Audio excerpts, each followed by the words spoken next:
الجزائري والسلطة الجزائرية ومستشفى الزميلي. إلى السيد رئيس الجمهورية السيد عبد المجيد تبون، جزيل الشكر لكم لمجهوداتكم الجبارة التي قدمتموها لوالدتي رحمة الغزواني، وباسمي واسم كل المغاربة تقدم لكم الشكر والامتنان.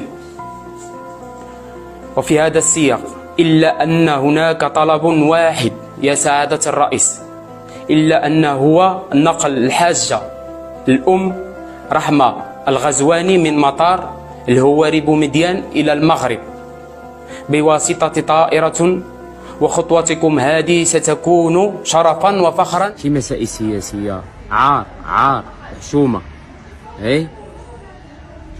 يعني في هذا الوقت هذا هذيك الإنسان يستغل هذه الأم هذه.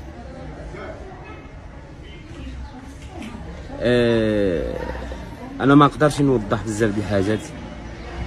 بالحق تم استغلال الأم ديالي من طرف السياسيون العسكري الجزائري باش يكون الأمر واضح.